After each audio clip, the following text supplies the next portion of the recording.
the podium to address the American people. Good evening from Bagram Air Base.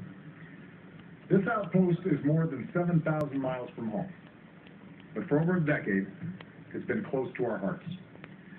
Because here, in Afghanistan, more than 500,000 of our sons and daughters have sacrificed to protect our country. Today I signed a historic agreement between the United States and Afghanistan that defines a new kind of relationship between our countries.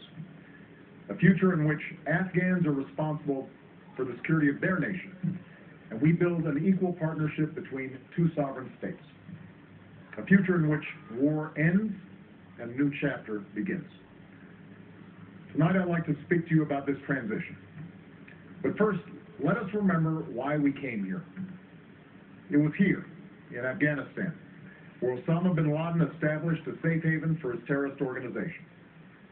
It was here in Afghanistan where Al-Qaeda brought new recruits, trained them, and plotted acts of terror. It was here, from within these borders, that Al-Qaeda launched the attacks that killed nearly 3,000 innocent men, women, and children.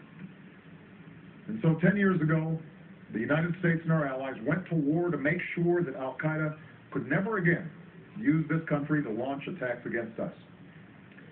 Despite initial success, for a number of reasons, this war has taken longer than most anticipated.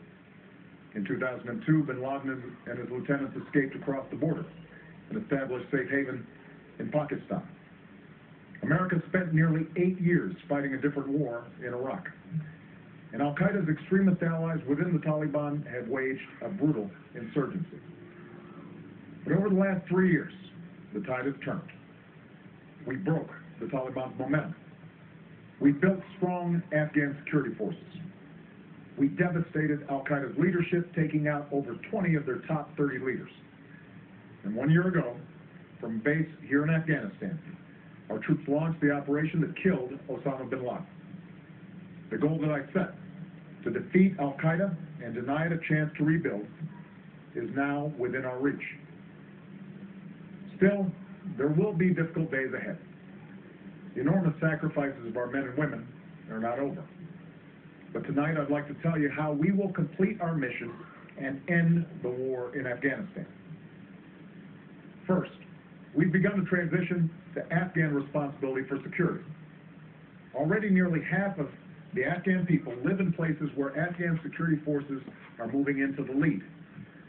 This month, at a NATO summit in Chicago, our coalition will set a goal for Afghan forces to be in the lead for combat operations across the country next year.